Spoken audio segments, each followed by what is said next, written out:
menjadi orang yang mudah sebar-sebar, karena belum tentu itu berita benar. Kalau nggak ngerti, ayo belajar. Mulailah curiga jika sudah suruh-suruh. Sebarkanlah, hey, tunggu dulu. Periksalah kalimat, kok banyak tanda seru. Banyak huruf besar, mata gue jadi ngilu. Coba dicari beritanya dulu, mendingan begitu daripada keliru. Apa untungnya sebar kabar palsu, daripada nanti kamu yang malu. Cek dulu, daripada nanti kamu yang malu. Cek dulu, siapa tahu hoax. Yup. Hello,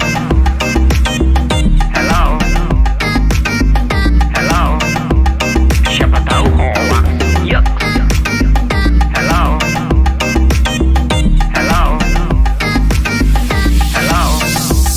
siapa tahu hoax. Hoax itu konten yang negatif, tujuannya itu ya provokatif. Paling cocok buat orang yang sensitif. Kalau ke gue ya gak efektif, tapi semua suka yang positif. Misalnya video yang inspiratif, meme yang lucu, itu juga sip. Positif, kreatif, dan produktif. Coba dicari beritanya dulu, mendingan begitu daripada keliru. Apa untungnya sebar kabar palsu, daripada nanti kamu yang malu.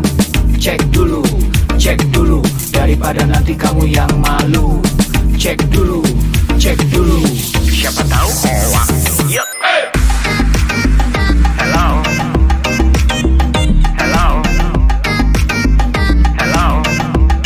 siapa tahu hoax. Yup. Hello,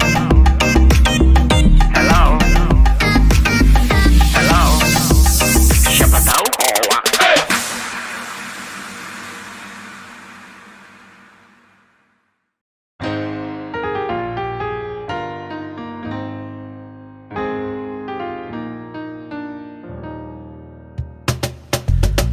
Tolong aku melolong, baca sosmed bikin aku bengong. Banyak berita isinya bohong, bikin orang jadi saling menggonggong. Seperti ada niat sebar kebencian, tanpa peduli akan ada kerugian. Seperti dapat munculnya permusuhan, karena tertipu jadi curigaan. Gue pernah baca hoax di sosmed, yang jadi merugikan tukang trompet. Katanya trompet bisa bikin kanker, trompet sih cuma bisa bikin bibir doer. Sylvester Stallone dibilang mati, Brad Pitt juga dibilang mati, Mr. Bean, Jackie Chan juga dibilang mati. Seneng banget doain orang mati. Harusnya ada etikanya bermain sosial media. Tak bisa asal mengirim tanpa dipikirin, bisa fatal akibatnya. Bersihkanlah udara kita dari kebencian. Sebarkan saja cintamu untuk Indonesia. Wahai kepada pengguna sosmed, mari bersatu sampai lengket. Jagalah persatuan, jangan lobet. Hati-hati banyak tukang copet. Hey, jangan sampai salah posting, bisa bikin orang jadi pusing. Cek dulu itu penting, jangan jadi cepat terpancing. Gue pernah takut salah minum, karena bahaya buat tulang sumsum. Hampir semua merek disebutkan, gara-gara itu gue kehausan. Gue tertipu isu PKI, katanya jutaan sudah dipersenjatai. Akibatnya gue keluar biaya, bikin persembunyian bawah tanah. Harusnya ada etikanya bermain sosial media. Tak bisa asal mengirim tanpa dipikirin, bisa fatal akibatnya. Bersihkanlah udara kita dari kebencian. Sebarkan saja cintamu untuk Indonesia. Bersihkanlah udara kita dari kebencian. Sebarkan saja cintamu untuk Indonesia.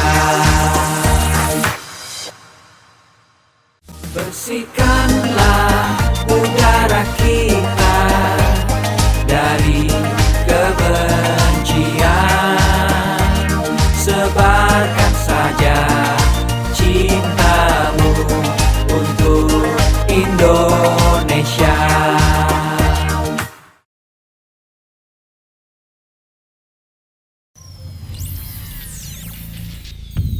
Selamat datang di Indonesia Makin Cakap Digital, langsung dari 34 provinsi, 514 kabupaten kota, diikuti lebih dari 500.000 talenta digital. Inilah Indonesia Makin Cakap Digital.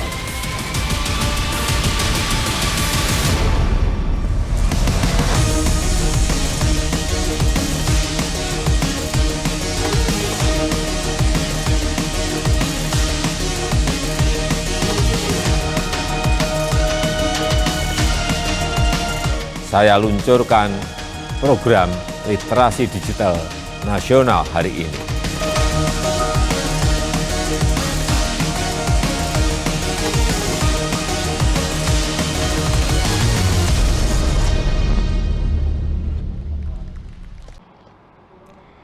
Halo, selamat siang. Assalamualaikum warahmatullahi wabarakatuh. Perkenalkan, saya Aulia Mawardika selaku moderator untuk siang hari ini. Selamat datang teman-teman, peserta dan juga teman-teman narasumber untuk Kuburaya Kalimantan Barat. Anda kembali berjumpa dalam acara Indonesia Makin Cakap Digital dengan tema kita hari ini adalah Satu Nusa, Satu Bangsa, Satu Literasi. Sebelum acara dimulai, seperti biasa saya akan menceritakan sedikit latar belakang digelarnya acara pada pagi hari ini. Siang hari ini maksud saya. Teknologi informasi dan juga komunikasi di Indonesia semakin berkembang pesat. Hampir semua orang memiliki akses yang mudah terhadap internet dan berbagai informasi, di mana hal ini dibuktikan oleh angka penetrasi pengguna internet di Indonesia yang mencapai 73,3%. Berangkat dari fakta tersebut, Presiden Republik Indonesia Bapak Joko Widodo menetapkan percepatan transformasi digital untuk mencapai Digital Nation sebagai salah satu visi utama dalam masa pemerintahannya yang kedua. Dan sesuai dengan arahan visi Presiden di atas, Kementerian Komunikasi dan juga Informatika bersama dengan mitra jejaring JNLDC Berkreasi telah menyusun sebuah peta jalan literasi digital di tahun 2021-2024 untuk meningkatkan partisipasi digital masyarakat, mendorong pengembangan ilmu pengetahuan masyarakat di bidang TIK dan digital, serta mendorong tingkat kecakapan transformasi digital dalam pemanfaatan teknologi baru. Dan oleh karena itu, Kementerian Komunikasi dan juga Informatika, khususnya Direktorat Pemberdayaan Informatika, Direktorat Jenderal Aplikasi Informatika akan melaksanakan kegiatan literasi digital untuk peningkatan kemampuan dan pemahaman masyarakat dalam penggunaan teknologi informasi dan komunikasi dan internet yang benar melalui implementasi program literasi digital di daerah di 34 provinsi, 514 kabupaten kota yang akan melibatkan 110 mitra strategi berkreasi dan juga stakeholders terkait lainnya. Sebelum acara dimulai juga ada sejumlah tata tertib yang akan saya bacakan. Saya harap ini dipatuhi oleh teman-teman seluruhnya. Yang pertama, saya mohon untuk selalu mematuhi dan juga mengikuti protokol kesehatan. Lalu juga saya mohon untuk selalu mematikan mic kecuali narasumber yang sedang memberikan materi dan juga menjawab pertanyaan, dan selalu menyalakan kamera video. Tidak diperkenankan untuk coret-coret di layar, tidak diperkenankan untuk menyela juga pada saat narasumber sedang berbicara, hanya boleh bertanya di sesi tanya jawab, dan silahkan untuk mengerjakan pretest dan juga post-test yang linknya akan di-share melalui kolom komentar. Jadi silahkan ditunggu, nanti akan di-share di akhir acara biasanya di kolom komentar, lalu Anda akan mendapatkan sertifikat digital. Kita bergeser lagi ke acara yang berikutnya. Marilah kita semua dalam sikap sempurna. Bersama-sama kita akan menyanyikan lagu Indonesia Raya 3 stanza dan dilanjutkan mendengarkan arahan dari Presiden Republik Indonesia Bapak Joko Widodo.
Bismillahirrahmanirrahim. Assalamualaikum warahmatullahi wabarakatuh. Salam sejahtera bagi kita semuanya. Shalom, Om Swastiastu, Namo Buddhaya, salam kebajikan. Yang saya hormati para Menteri Kabinet Indonesia Maju, para Gubernur, Bupati, dan Wali Kota di seluruh tanah air Indonesia, hadirin dan undangan yang berbahagia. Pandemi membuka kesempatan luas bagi kita untuk melakukan transformasi digital secara besar-besaran. Pembangunan infrastruktur digital terus kita percepat. Ekonomi digital, terutama untuk UMKM, terus diperbanyak dan terus ditingkatkan. Pemerintahan digital juga terus diperkuat dan masyarakat disiapkan agar lebih cakap digital. Insya Allah pada akhir tahun 2022, 12.548 desa kelurahan akan terjangkau sinyal 4G. Percepatan 10 tahun lebih maju dari rencana sebelumnya yang selesai pada tahun 2032. Infrastruktur digital tidak berdiri sendiri.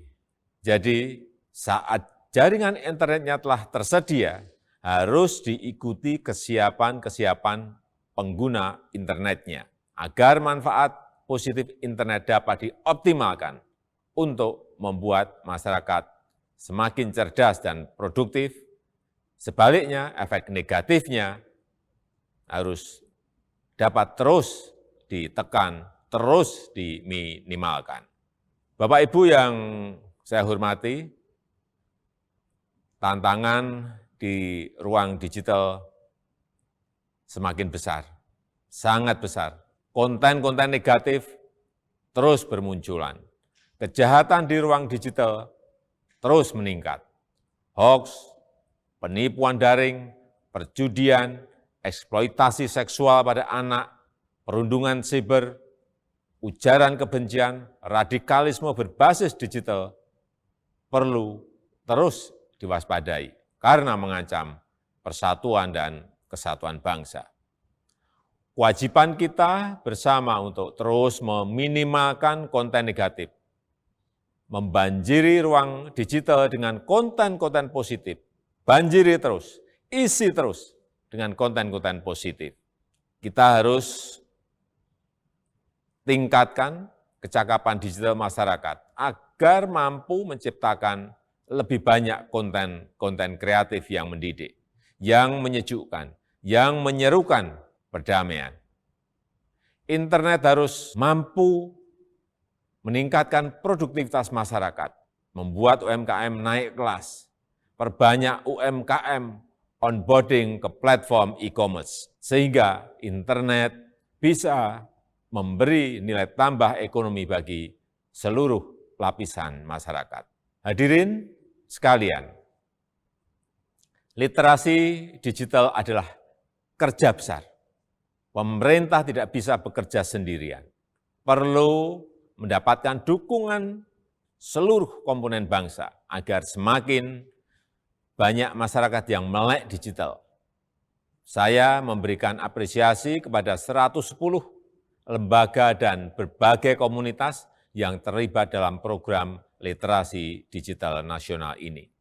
Saya harap gerakan ini menggelinding dan terus membesar, bisa mendorong berbagai inisiatif di tempat lain, melakukan kerja-kerja konkret di tengah masyarakat, agar makin cakap memanfaatkan internet untuk kegiatan edukatif dan produktif. Saya rasa itu yang bisa saya sampaikan, dan dengan mengucap Bismillahirrahmanirrahim, saya luncurkan program literasi digital nasional hari ini. Terima kasih. Wassalamualaikum warahmatullahi wabarakatuh. Om Santi Santi Santi Om. Namo Buddhaya.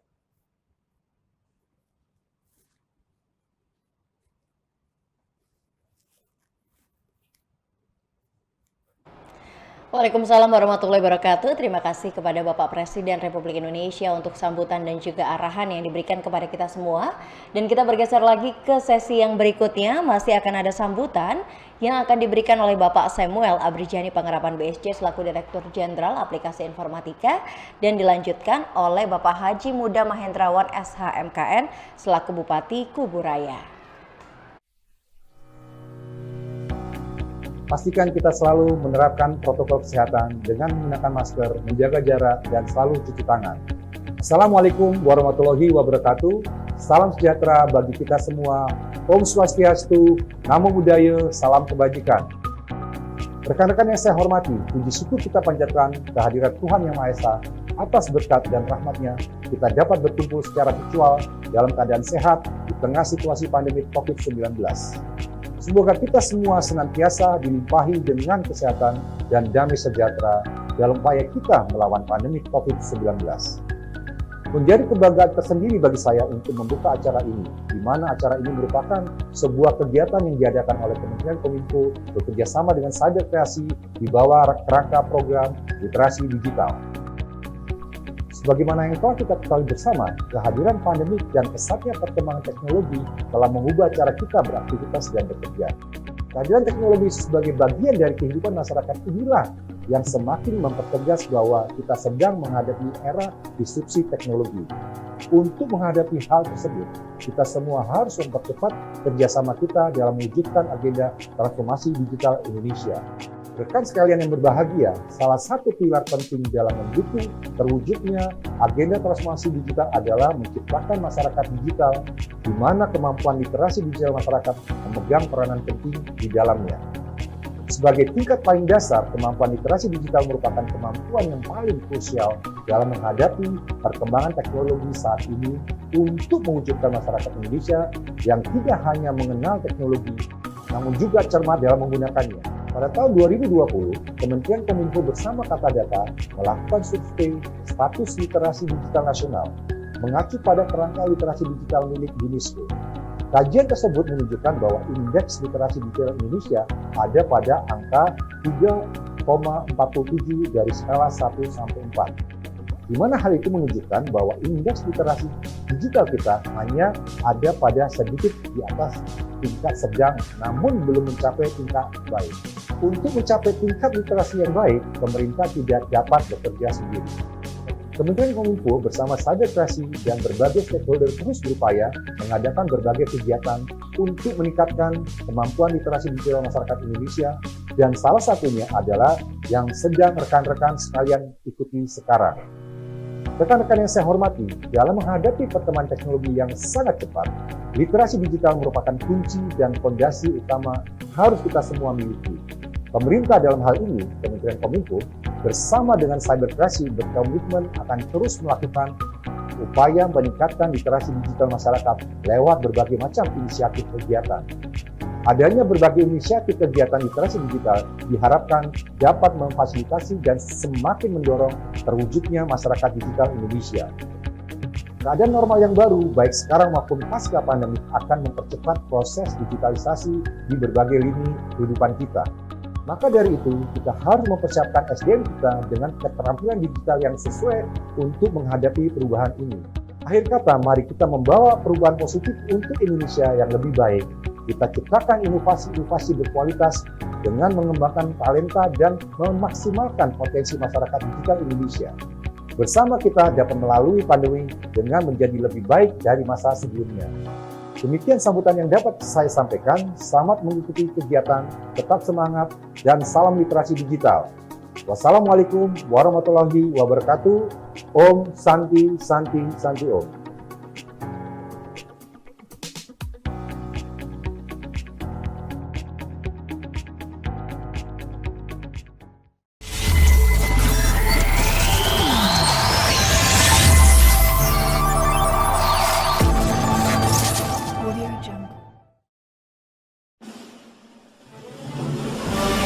Assalamualaikum warahmatullahi wabarakatuh. Salam sejahtera, salam sehat dan bahagia bagi kita semua. Om Swastiastu, Namo Buddhaya, salam kebajikan. Berdasarkan survei dari ABJI tahun 2020 yang lalu, bahwa pengguna internet di Indonesia telah mencapai 196,71 juta jiwa, di mana rata-rata dalam sehari 8 jam lebih menggunakan internet. Di Kabupaten Kuburaya, baru-baru ini kita terus melakukan langkah-langkah penguatan jaringan dan juga launching internet desa di berbagai titik desa di Kuburaya. Tentu hal ini membutuhkan adanya penguatan dan peningkatan literasi bagi masyarakat di Kabupaten Kuburaya agar dapat mengimbangi dengan perkembangan teknologi digital era saat ini. Program literasi digital bertujuan untuk membuat masyarakat cakap dalam menggunakan teknologi digital di tingkat dasar, tingkat madya, tingkat mahir, dan inklusif tentunya. Target program ini di tahun 2021 menyasar 12,5 juta masyarakat Indonesia yang akan terliterasi digital. Untuk meraih target tersebut, maka Kementerian Komunikasi dan Informatika Republik Indonesia bekerjasama dengan Gerakan Nasional Literasi Digital Siberkreasi bersama pemerintah Kabupaten Kuburaya tentunya melaksanakan rangkaian webinar Indonesia Makin Cakap Digital.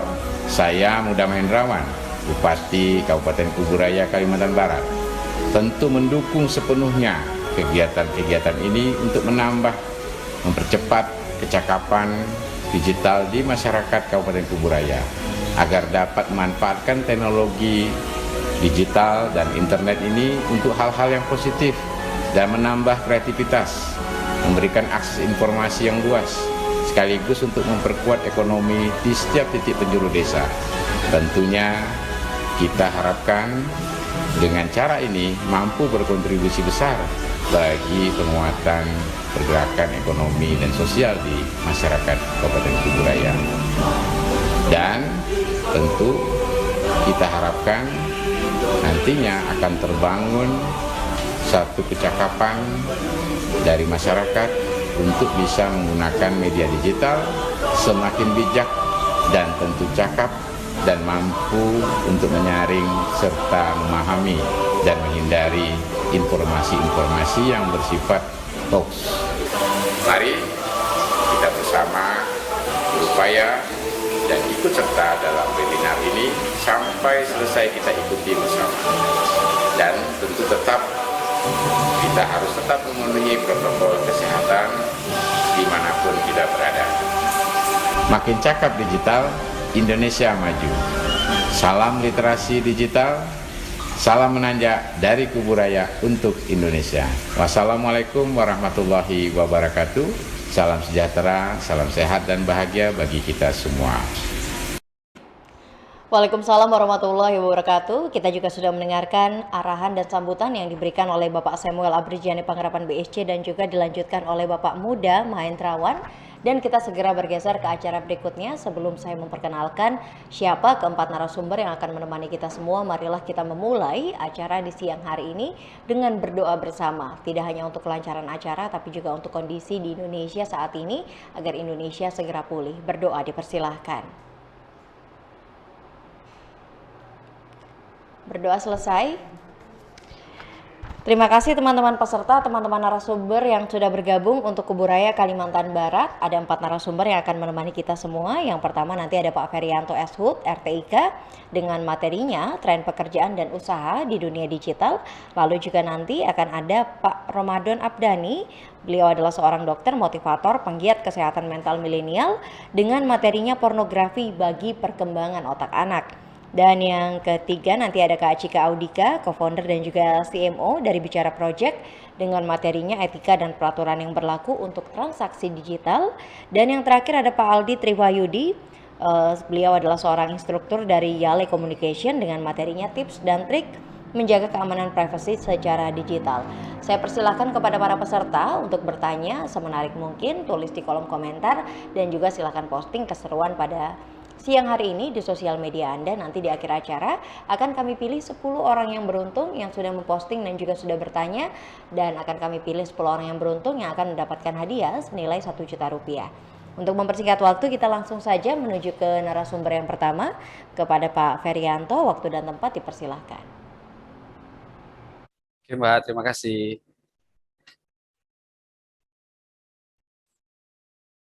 Assalamualaikum warahmatullahi wabarakatuh. Selamat siang dan salam sejahtera untuk kita semua. Salam, Om Swastiastu, Namo Buddhaya, salam kebajikan. Adil Kak Talino, Bacuramin Kak Saruga, Basengat Kak Jubata. Harus. Oke lah, teman-teman, di acara literasi digital Kalimantan Barat, Kabupaten Kuburaya pada tanggal 4 November 2021 ini. Sebelum saya memulai, mungkin saya sapa dulu teman-teman narasumber. Ada Kak Cika, Aldi Triwahyudi, Dr. Dani. Salam kenal, saya Ferianto dari Kabupaten Kuburaya, Provinsi Kalimantan Barat. Tak lupa juga saya sapa rekan-rekan dan teman-teman dari Kabupaten Kuburaya. Semoga yang mengikuti acara ini dapat menambah wawasan lah terkait literasi digital, nanti mungkin bisa menghindari hoak, lalu juga bisa melihat potensi dan peluang yang ada di dunia digital. Gitu. Kebetulan saya sendiri adalah putra daerah dari Kabupaten Kuburaya ini. Saya lahir di Kuala Dua. Kuala Dua itu ada di salah satu desa di Kabupaten Kuburaya. Umur saya kurang lebih 34 tahun. Oke, mungkin langsung share screen saja.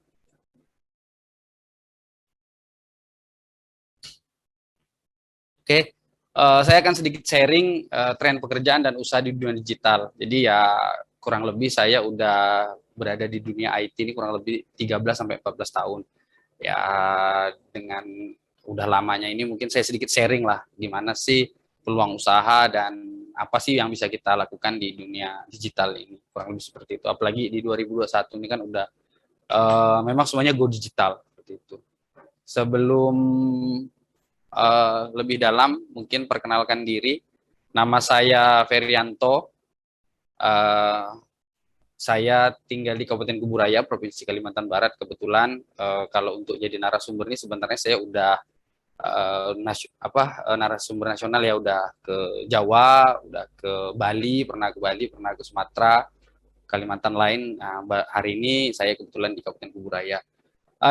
Aktivitas saya sehari-hari adalah saya bekerja di Airnav Indonesia, salah satu perusahaan BUMN yang bergerak di bidang navigasi penerbangan. Nah, saya kebetulan jabatan di perusahaan ini adalah IT Support and Networking.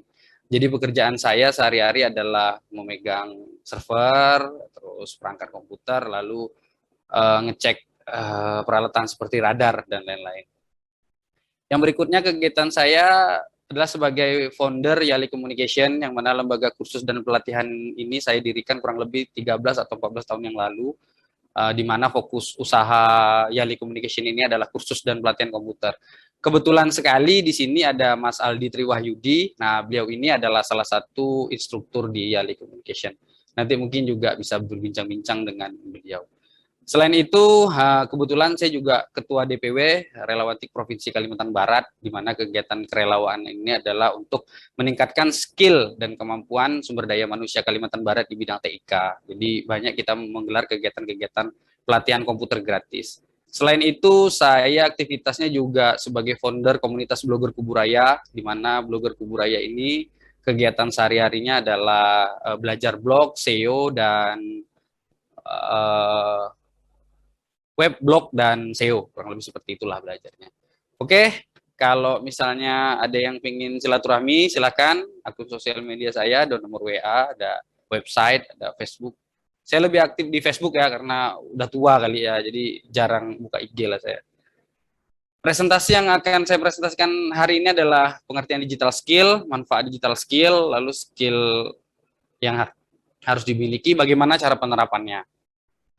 Nah, apa itu literasi digital? Literasi digital adalah 4 pilar literasi yang sudah disusun oleh Kominfo, yang dimana kita harus memahami, mengetahui, lalu udah cakap lah gitu, udah fasih, udah bisa. Yang mana 4 pilar tersebut satu dengan yang lainnya tidak bisa dipisahkan, antara digital skill, digital safety, digital etik, dan digital culture. Dimana kalau kita berbicara digital skill itu adalah kemampuan teknis ya, misalnya kita membuat web, nah itu skill. Lalu berikutnya safety. Safety itu kita harus melihatnya dari sisi keamanan. Misalnya kita membuat website, tapi kita juga harus paham dari sisi keamanan. Mulai dari keamanan user kita, maksudnya orang yang beli website sama kita, atau kita juga sebagai pembuat website juga datanya harus diamankan, kurang lebih seperti itu. Lalu terkait digital etik sendiri adalah etika ya, karena kita tahu sendiri bahwa netizen Indonesia berdasarkan survei Microsoft pada tahun 2020 atau 2021 lupa saya, itu menyatakan bahwa netizen Indonesia adalah netizen yang tidak sopan se-Asia Tenggara. Nah, mudah-mudahan dengan mengikuti acara literasi digital ini, mudah-mudahan berubahlah peringkat itu. Jadi kurang lebih seperti itu. Nah, lalu yang berikutnya adalah digital culture. Ya, kita tidak bisa pungkiri bahwa kita ada di sini berbagai suku, macam adat dan budaya itu berdasar persatuan ya. Jadi ya itu Indonesia dengan kebudayaan yang begitu banyak, bahasa dan lain-lain. Nah, kita juga harus cakap. Jadi kita ngomong nggak boleh sembarangan di dunia digital seperti itu. Oke. Mengapa digital skill itu penting? Nah, yang pertama adalah untuk mempermudah pekerjaan dan meningkatkan produktivitas. Kalau misalnya kita ketahui zaman dulu misalnya mungkin pendahulu kita ya kayak bapak atau om atau mbah kita gitu kan zaman dulu. Itu kalau ngetik kan menggunakan mesin ketik. Itu sangat sulit sekali kalau misalnya ada kesalahan. Berarti memang tidak boleh ada kesalahan sama sekali. Nah, sekarang zaman udah mulai berganti, kita ada kenal yang namanya Microsoft Office Word atau LibreOffice atau yang lain lah, banyak merek. Nah, itu untuk mempermudah pekerjaan. Jadi yang awalnya sulit ya bisa jadi mudah gitu. Lalu mempercepat proses pekerjaan yang awalnya lambat menjadi lebih cepat. Kalau misalnya dulu kita jualan, itu kan harus kemana-mana ya, ke gang-gang, ke kabupaten-kabupaten, ke kecamatan-kecamatan. Sekarang udah ada Facebook AdSense atau juga Google AdSense, ada juga blogger-blogger yang bisa dibayar untuk menjual produk kita, ya itu udah lebih cepat ya, mempercepat proses. Lalu berikutnya adalah memaksimalkan sumber daya, dana, dan waktu agar lebih hemat. Nah ini bayangin zaman dulu kalau kita nyeles itu jualan ke gang-gang pasti banyak dong waktu sama biaya yang kita keluarin. Kalau sekarang ya di Facebook sendiri pun banyak kok fitur-fitur gratis gitu ya, tidak perlu dana lah, kita hanya butuh kuota sama HP ataupun laptop, kurang lebih seperti itu. Lalu skill yang dibutuhkan di era digital, nah ini ada dua, ada hard skill, ada soft skill, yang mana hard skill sama soft skill ini tidak bisa dipisahkan. Kalau misalnya saya contohkan, misalnya nih ada orang yang bisa buat website lah, jago lah seperti itu. Nah sebenarnya websitenya juga percuma dibangun, dibuat sebagus mungkin kalau tidak ada yang beli. Ya, jadi harus perlu yang namanya soft skill. Soft skill inilah bagaimana sih kita cara public speaking, bagaimana cara menjual website yang baik, bagaimana negosiasi harga dengan perusahaan-perusahaan atau dengan instansi pemerintah agar deal gitu untuk membuat website ini. Jadi ya bukan tok-tok hanya skill, soft skill juga penting. Tapi bukan berarti hard skillnya tidak penting, karena ya masa orang buat website nggak tahu gimana cara buat website gitu. Ya harus balance lah 50-50. Kurang lebih seperti itu teman-teman. Lalu bagaimana penerapan skill tersebut? Nah ini ada beberapa banyak, saya berikan contoh saja. IT network and networking. Nah ini yang paling banyak memang dicari sama perusahaan. Karena perusahaan kan kepinginnya kita kalau udah jadi pegawai ya taunya dia, kamu orang IT, kamu orang komputer ya, kamu harus tahu semuanya. Kurang lebih seperti itu. Nah jabatan di IT support and networking itu biasanya ya perangkat keras, perangkat lunak, lalu jaringan komputer. Dan belajarnya pun ini ya lumayan juga sih, butuh tahunan lah gitu.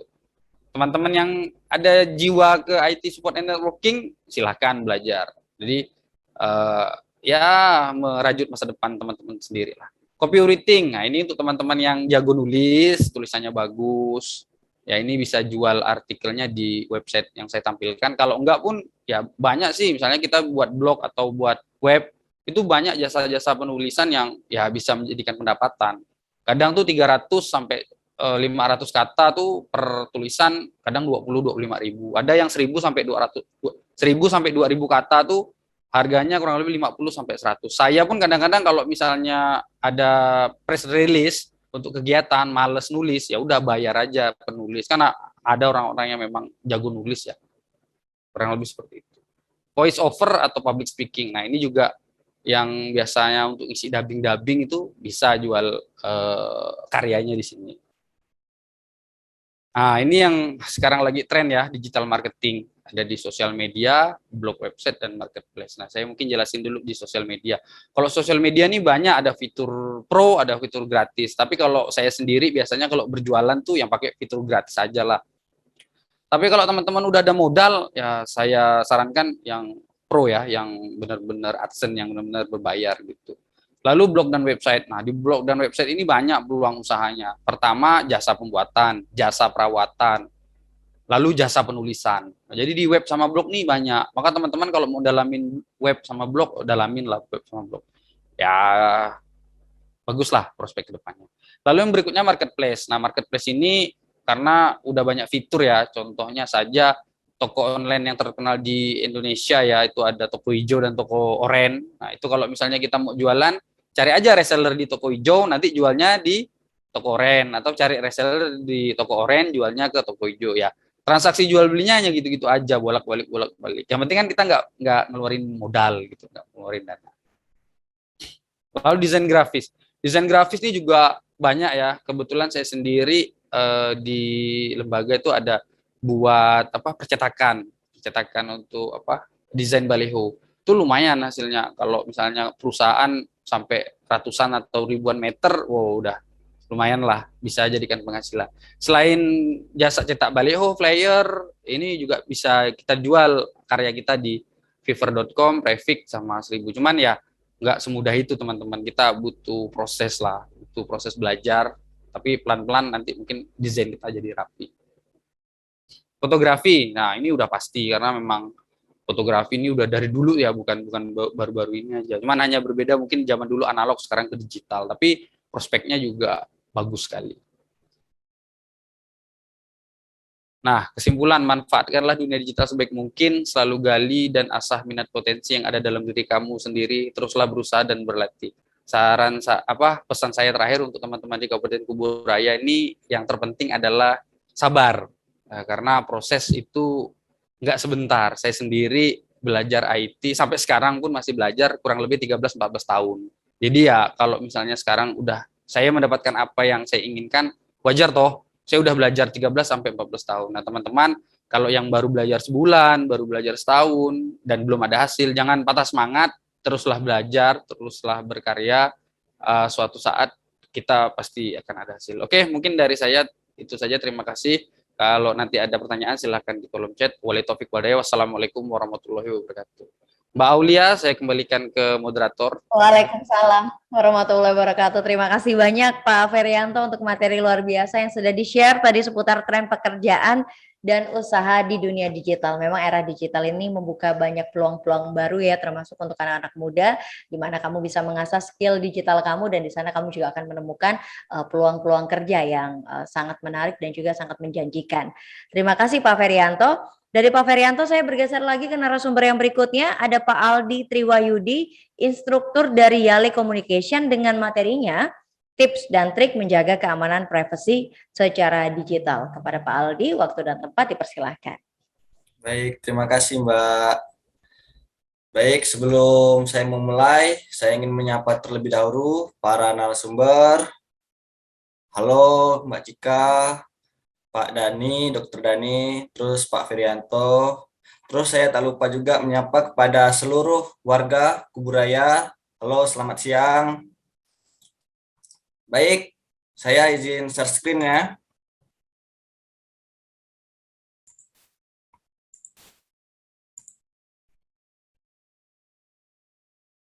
Nah, jadi saya buka terlebih dahulu. Assalamualaikum warahmatullahi wabarakatuh. Selamat siang dan salam sejahtera untuk kita semua. Mudah-mudahan kita dalam keadaan sehat walafiat. Jadi kesempatan siang hari ini saya ingin mempresentasikan yaitu tentang tips and trik menjaga keamanan privasi secara digital. Ini masuknya ke tema digital safety atau keamanan digital. Baik, sebelumnya izinkan saya untuk memperkenalkan diri. Perkenalkan, nama saya Aldi Triwahyudi. Saya instruktur Dialek Communication yang tadi Pak Ferry bilang ya, dia foundernya, yaitu bisa dibilang dia atasan saya. Lalu saya juga relawan TIK Kalimantan Barat. Di sini jabatan saya sebagai anggota. Lalu saya juga blogger Kuburaya. Nah, kalau blogger Kuburaya ini biasanya sering menulis-nulis ya, ngeblog itu informasi tentang Kuburaya.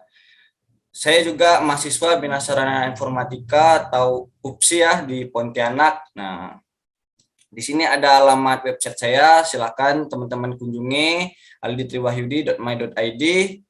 Lalu barangkali teman-teman yang ingin minta materi atau sharing-sharing, silahkan di sini ada WhatsApp saya 089669329028. Lalu ada alamat Instagram saya, ini Aldi Triwahyudi _, lalu ada alamat Facebook saya Aldi Triwahyudi.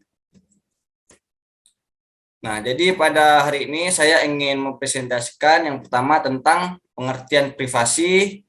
Yang kedua, mengapa menjaga keamanan privasi itu perlu. Yang ketiga, bagaimana melindungi diri dari pencurian data. Dan yang terakhir, bagaimana jika akun kita dibajak. Nah, apa itu privasi? Privasi adalah hak individu untuk menentukan apakah data pribadi akan dikomunikasikan atau tidak kepada pihak lain. Nah, jadi dapat kita simpulkan bahwa privasi itu hak kita, apakah kita ingin memberikannya pada teman-teman atau ke orang lain, nah itu bisa dibilang hak. Lalu, data pribadi bisa identifikasi diri kita. Nah, jadi data pribadi adalah setiap data tentang seseorang, baik yang teridentifikasi atau dapat diidentifikasi secara tersendiri atau dikombinasi dengan informasi lainnya, baik secara langsung maupun tidak langsung melalui sistem elektronik atau non-elektronik. Nah, kalau data diri yang melalui sistem elektronik itu seperti email ya, seperti email, nomor WhatsApp kita, akun-akun media sosial kita. Lalu untuk data pribadi yang non-elektronik itu yang nyata ya, itu seperti KTP kita atau KK, SIM. Nah, ini masuknya ke dalam RUU Pelindungan Data Pribadi. Nah, selanjutnya, mengapa menjaga keamanan privasi itu perlu? Yang pertama, mencegah penyalahgunaan data pribadi oleh pihak yang tidak bertanggung jawab. Banyak kan sekarang kan oknum-oknum kan yang kita udah berikan data diri kita, data pribadi kita, lalu data pribadi kita disalahgunakan. Nah, itu kita harus mencegah, kita harus berhati-hati. Yang kedua, menjauhi potensi penipuan. Nah, banyak kan penipuan di WhatsApp kita, biasanya penipuan tentang undian pemenang gitu, atau SMS tentang kota gratis itu kan, apalagi sekarang kan anak-anak sekolah online gratis tuh kota, tuh kita cek lagi apakah itu situsnya benar atau tidak. Lalu yang ketiga, menghindari potensi pencemaran nama baik. Nah, jadi jangan asal ngirim data diri ya ke situs-situs yang palsu gitu. Soalnya nanti nama kita itu di pencemaran nama baik seperti kayak kita curi lah atau yang lain-lain lah, kejahatan yang lain lah, kriminal. Nah, lalu menghindari phishing. Nah, mungkin banyak ya teman-teman kurang tahu apa itu phishing. Nah, jadi phishing adalah upaya untuk mendapatkan informasi data seseorang dengan teknik pengelabuan. Nah, ini seperti di ini gambar, awas phishing si pencuri identitas. Nah, jadi bisa dibilang si phishing ini tuh si pencuri identitas. Nah, lalu data yang menjadi sasarannya yaitu data pribadi, itu seperti nama, usia, alamat. Lalu ada data akun, ini username dan password kita, biasanya ya media sosial, terus di Instagram dan Facebook. Lalu di sini ada data finansial seperti informasi kartu kredit dan kartu rekening. Nah, lalu cara menghindari phishing itu gimana? Nah, yang pertama, jangan mengklik apapun di pesan SMS atau media sosial. Yang saya bilang tadi ya, jadi kita pastikan dulu itu resmi atau tidak. Kalau tidak, ya udah jangan diklik. Nah, lalu yang kedua, jangan mengklik tautan di pesan email yang mencurigakan. Nah, kalau tadi yang di SMS atau di media sosial, di sini di email. Nah, itu kita jangan sembarangan tuh mengklik tautan gitu. Nanti masuknya ke website yang aneh gitu atau apa ada masukin data. Kalau emang masukin data, jangan pernah kita masukin data. Lalu yang ketiga, pastikan URL website tersebut resmi. Nah, kita pastikan dulu nih. Misalkan ya, kita contohkan prakerja. Nah, kalau prakerja yang resmi itu domainnya pasti .go.id. Nah, jadi kalau ada yang .com atau ada yang blogspot atau ada yang .wordpress itu udah pasti URL website tersebut itu udah pasti nggak resmi. Jadi kita pastikan dulu URL website tersebut resmi. Lalu ubah password secara berkala. Nah, kita ingat dulu kan password kita. Sekiranya kita udah nggak enak nih sama akun kita kan, misalkan udah 6 bulan gitu kan, dah tuh jadi kita ganti. Minimal sih kalau kita mau ganti password itu minimal itu 6 bulan. Lalu waspada setiap menerima pesan dari orang yang tidak dikenal. Nah, ini kita harus waspadai. Misalkan ada di WhatsApp gitu, ada yang ngirim kita pesan, kita harus waspada gitu. Lalu yang terakhir, waspada terhadap email atau pesan teks mendapatkan hadiah. Nah, misalkan ada undian hadiah, misalkan pemenang mobil gitu kan, logikanya kita kan nggak pernah ngikut-ngikut giveaway gitu kan. Sedangkan ada seseorang yang ngirim kita pesan atau email itu tentang mendapatkan hadiah. Nah, itu udah pasti. Itu pasti si phishing lah bisa dibilangkan. Nah, lalu bagaimana melindungi diri dari pencurian data? Yang pertama, jangan pernah posting identitas diri di media sosial. Nah, banyak nih kan anak-anak muda baru dapat KTP, baru dapat SIM, itu langsung story atau ngepost di media sosial, di Facebook lah, di Instagram atau di WhatsApp. Nah, itu jangan sesekali ya gitu ya. Karena dari situlah munculnya kejahatan. Nah, lalu jangan pernah memasukkan data diri di website palsu atau hoax. Nah, yang saya bilang tadi, kalau ada kalau kota gratis itu ya dari Kemendikbud, itu kita lihat dahulu apakah Kemendikbud itu asli atau tidak, kita cek apakah itu Kemendikbudnya .go.id. Kalau bukan, itu udah pasti. Lalu data diri selanjutnya, misalkan KTP, kita prakerja tadi, kalau emang prakerjanya itu domainnya .go.id, itu boleh kita isi.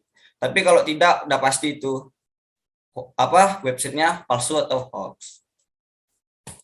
Nah, selanjutnya buat password yang aman. Nah, ini contoh password yang aman. Di sini password yang salah itu Halo Indonesia, itu terlalu simpel ya. Nah, lalu yang di sebelah kanan yang hijau ini ada password yang benar. Nah, ini ada @h4l01. Bisa dibilang alay lah ya kalau kita masih muda gitu. Alay lah password yang kayak gini. Nah, tapi jangan salah teman-teman. Jadi password yang alay lah itu yang paling kuat.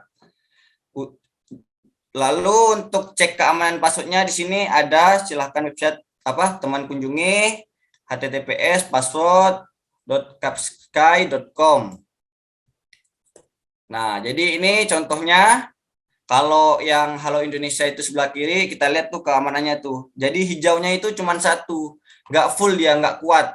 Nah, sedangkan yang ini yang tadi halai tadi lah, yang alay. Nah, lihat tuh full hijaunya. Nah, jadi itu membuktikan bahwa yang alay ini yang @h4l01, nah itu bawa password yang kuat. Nah, lalu bagaimana jika dibajak? Misalkan akun kita dibajak atau password kita dibajak. Nah, itu bagaimana? Yang pertama, reset password. Kan kita udah tahu nih akun kita dibajak nih. Sedangkan password kita tersebut belum diganti sama yang tukang bajak kan. Nah, kita langsung cepat-cepat kita reset password. Lalu yang kedua, gunakan jalur pelaporan recovery yang disediakan oleh penyedia jasa. Ini sama dengan meminta bantuan pihak ketiga. Nah, biasanya kalau yang di sosial media atau di website-website yang resmi itu pasti ada lupa password. Nah, itu kita bisa gunakan fitur itu untuk membalikan akun kita yang dibajak. Nah, lalu Yang keempat di sini menjadikan kasus hukum. Nah, misalkan udah keterlaluan lah kan, udah nggak bisa diapa-apain gitu kan, akun kita udah hilang, udah diambil, udah diganti semuanya, email, nomor HP. Nah, kita bisa menjadikan kasus hukum ke polisi terdekat gitu. Lalu ini yang terakhir nih, yang sering digunakan ya kalau Instagram teman-teman dibajak, dihack. Nah, kita memberitahukan kepada teman-teman bahwa akun kita dihack. Nah, jadi kita minta tolong lah sama teman-teman kita, follower kita kasih tahu bahwa akun kita dihack. Jadi ini cara gimana kalau akun kita dibajak. Nah, di sini ada sedikit motivasi dari saya. Di dunia digital, lakukan apa yang ingin kamu lakukan selagi itu positif dan jadilah orang yang bermanfaat bagi orang lain. Enjoy your life and keep positive. Mungkin hanya ini yang dapat saya sampaikan. Mohon maaf jika ada salah kata. Jika ada teman-teman yang ingin tanya atau sharing, silahkan di kolom chat. Saya akhiri. Wabillahi taufiq wal hidayah. Wassalamualaikum warahmatullahi wabarakatuh. Saya balikkan ke Mbak Moderator. Waalaikumsalam warahmatullahi wabarakatuh. Terima kasih banyak kepada Pak Aldi untuk materi yang sudah dibagikan. Silakan teman-teman peserta juga boleh bertanya kepada Pak Aldi seputar materi yang beliau sampaikan. Cukup tulis di kolom komentar, nanti dibacakan saat sesi tanya jawab. Dari Pak Aldi kita masih bergeser lagi ke narasumber yang berikutnya. Saya panggilkan di sini ada Kak Cika Audika, co-founder dari CMO Bicara Project, dan materinya seputar etika dan peraturan yang berlaku untuk transaksi digital. Kepada Kak Cika, waktu dan tempat dipersilahkan. Baik, terima kasih banyak Mbak Aulia, dan saya juga ingin mengucapkan selamat siang kepada seluruh narasumber serta teman-teman dari Kabupaten Kuburaya, Provinsi Kalimantan Barat.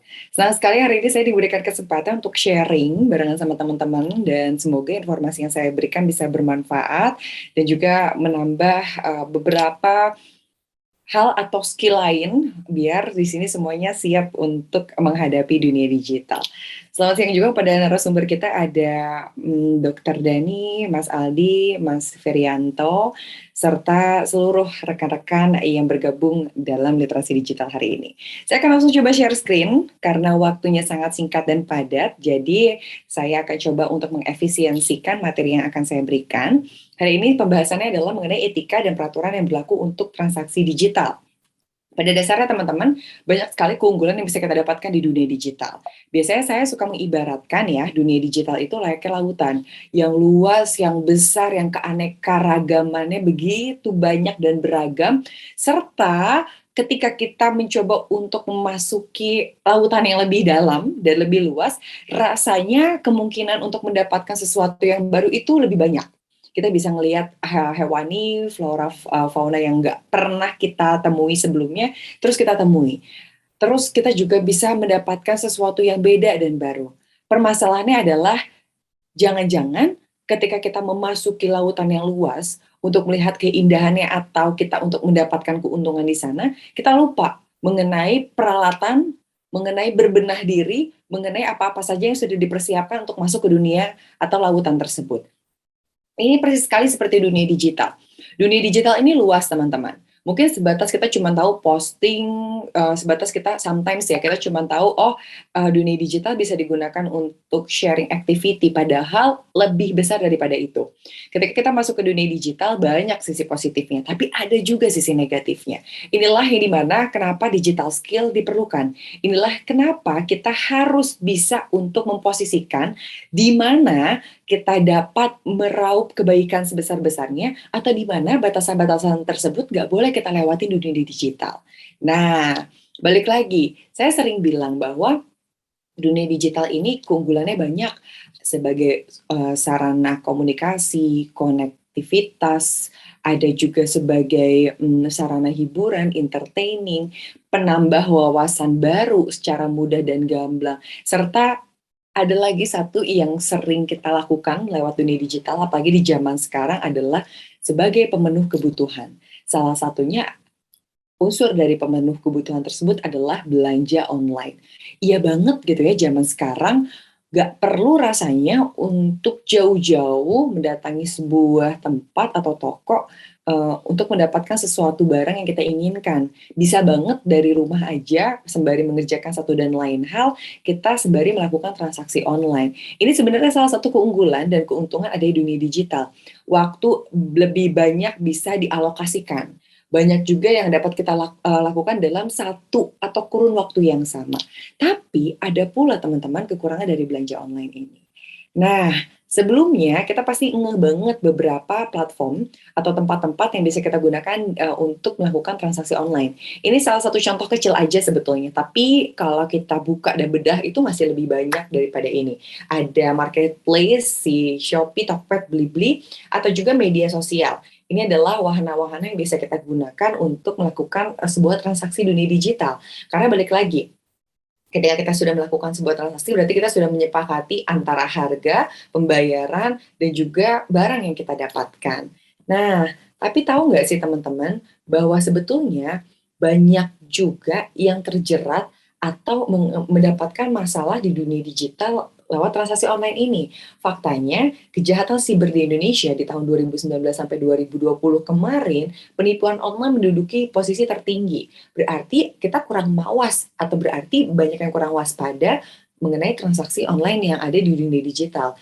Oke deh, memang berada di kasus tertinggi, tapi banyak kok yang sudah menyikapi dan banyak juga yang nggak masuk ke sana. PR-nya adalah gimana caranya kita tetap bisa nyaman berenang, kita tetap bisa nyaman mengikuti arus dunia digital tanpa terjerat atau masuk ke dalam ranah-ranah pelosok yang tidak baik. Nah, tahu nggak sih kalau misalnya ciri-ciri penipuan tuh udah jelas banget. Aku kasih ya contohnya ya. Jadi kalau kita belanja online, iya nggak sampai masuk ke dalam ranah penipuan ini, teman-teman. Pertama adalah harganya jauh lebih murah.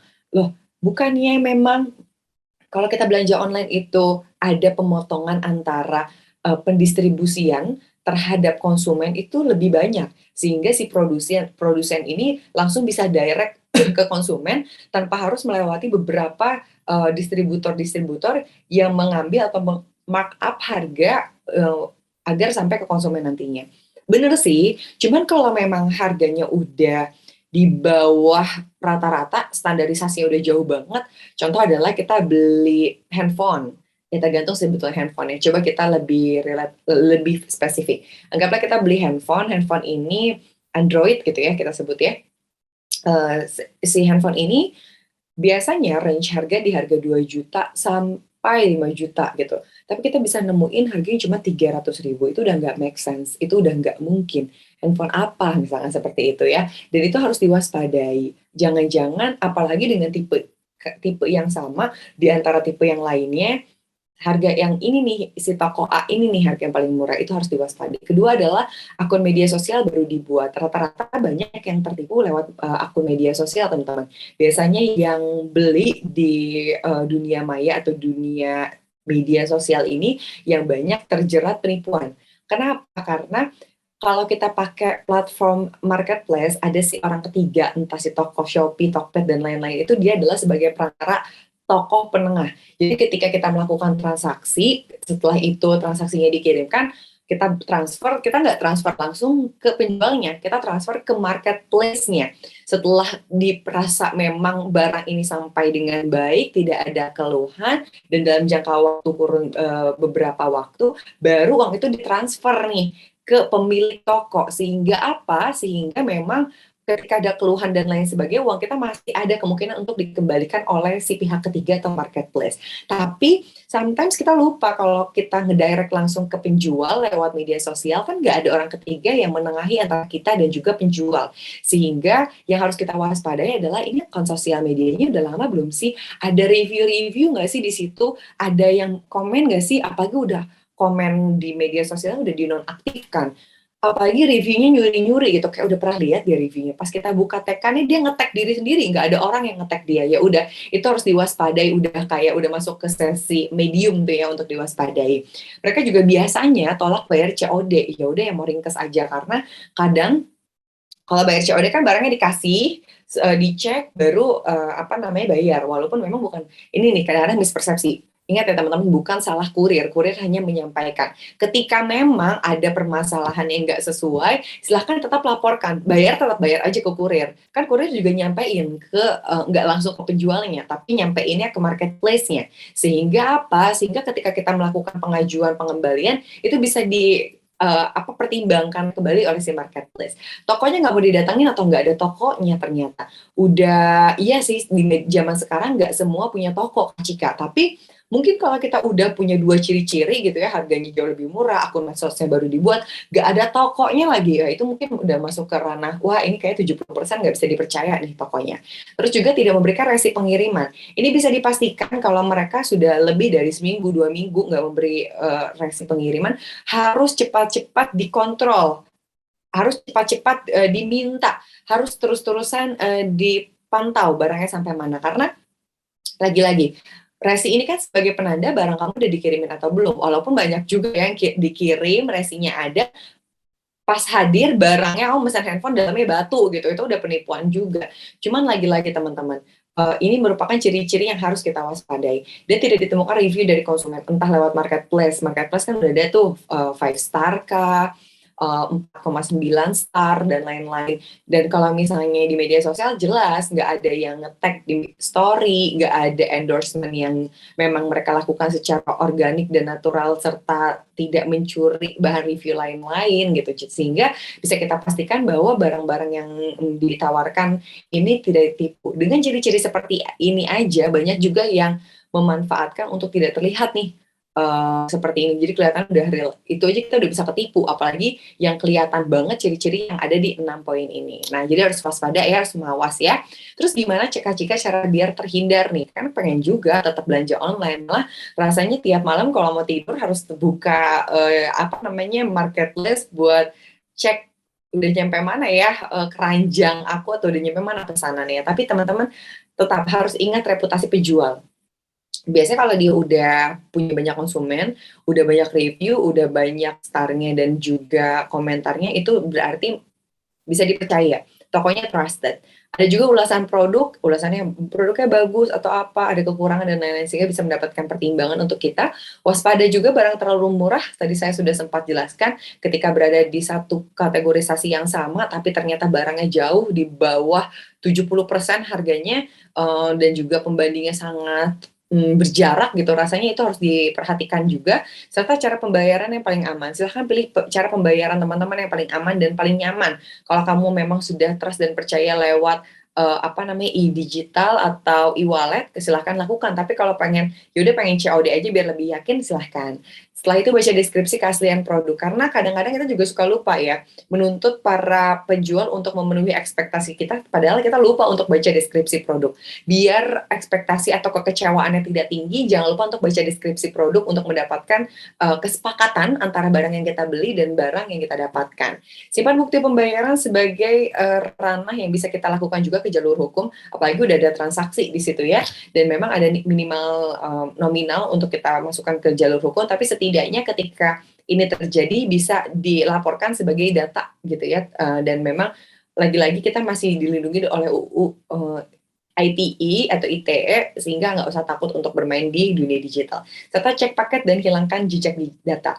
Suka nggak sih setiap datang paket kita suka lupa tuh untuk dirobek-robek dulu data pribadinya, karena sometimes data pribadi ini malah merusak gitu, malah bisa menghancurkan kita lewat yang lain gitu ketika data pribadi kita akan didapatkan. Nah, terakhir teman-teman, udah dapet tips and triknya, udah tahu permasalahan apa aja yang ada di dunia digital, tapi nggak boleh takut, karena pada dasarnya literasi digital yang diadakan oleh Kementerian Informasi dan Komunikasi ini merupakan langkah khusus untuk membantu kita lebih melek dunia digital, lebih nyaman bereksplorasi di dunia digital, dan lebih berhati-hati serta mawas diri. Lagi-lagi, kehidupan itu adalah 10% apa yang terjadi pada Anda, dan 90%-nya adalah bagaimana Anda meresponnya. Ini kata Lou Holtz. Berarti, apa-apa yang terjadi di dunia digital pada diri kita ataupun dalam dunia sehari-hari yang kita rasakan, itu hanya 10%-nya untuk keburukan. Tapi lainnya adalah penentunya diri kita sendiri. 90% adalah penentu dari kehidupan yang berjalan. Jadi jangan pernah takut dan ragu untuk menjalani dunia digital. Banyak manfaat yang bisa kita dapatkan, tinggal bagaimana kita untuk menghindari, mengurangi, dan menjaga keburukan yang memang ada di dunia digital. Sekian dari saya, Wabillahi taufiq wal hidayah. Wassalamualaikum warahmatullahi wabarakatuh. Waalaikumsalam warahmatullahi wabarakatuh. Terima kasih banyak Kak Cika, sangat luar biasa sekali materi yang sudah di-share. Tadi Kak Cika Terima juga kasih. berbagi untuk kita seputar etika dan peraturan yang berlaku untuk transaksi digital.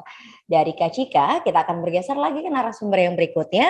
Di sini ada Pak Dr. Ramadan Abdani. Beliau adalah dokter dan juga motivator, penggiat kesehatan mental milenial dengan materinya bahaya pornografi bagi perkembangan otak anak. Kepada Pak Abdani, waktu dan tempat dipersilahkan. Oke, terima kasih Mbak Aulia. Saya share screen dulu ya.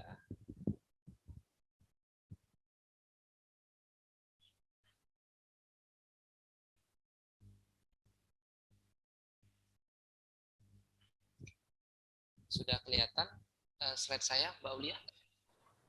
Sudah terlihat tapi belum full screen, Pak. Silahkan untuk di full screen dulu.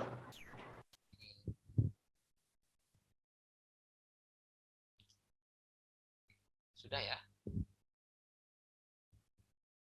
Sudah, Pak. Silahkan. Oke, baik. Terima kasih. Selamat siang, teman-teman semuanya. Assalamualaikum warahmatullahi wabarakatuh. Terima kasih kepada narasumber sebelum saya tadi. Ada Mas Ferry, ada Mas Aldi, ada Mbak Cika, bagus-bagus semuanya. Saya nyimak dari awal tadi sampai sekarang, saya nyimak mantap-mantap materinya. Baik, nah ketiga narasumber tadi sudah bicara banyak tentang bagaimana kita itu menjadikan internet itu sesuatu hal yang positif bagi diri kita. Bisa memajukan, ya, meningkatkan rezeki mungkin. Baik, itu semuanya mudah-mudahan bisa kita praktekkan. Nah, di siang hari ini untuk materi penutup, saya akan bahas satu masalah penting di negeri kita berkaitan dengan internet. Saya adalah dokter yang sehari-hari bertugas menangani pasien-pasien kejiwaan. Jadi saat ini saya bekerja di rumah sakit jiwa. Baik, judulnya adalah bahaya pornografi bagi perkembangan otak anak. Nah, di sini teman-teman semuanya barangkali ada yang ingin berkenalan lebih lanjut atau berdiskusi lebih lanjut, ini adalah akun media sosial saya, IG-nya Dr. Dani, ini juga WA asisten saya. Nih di sini saya ada pasang gambar otak. Nah, gambar otak. Nanti kita bahas lebih lanjut ya. Nah, kira-kira inilah peta konsep yang ingin saya sampaikan di siang hari ini.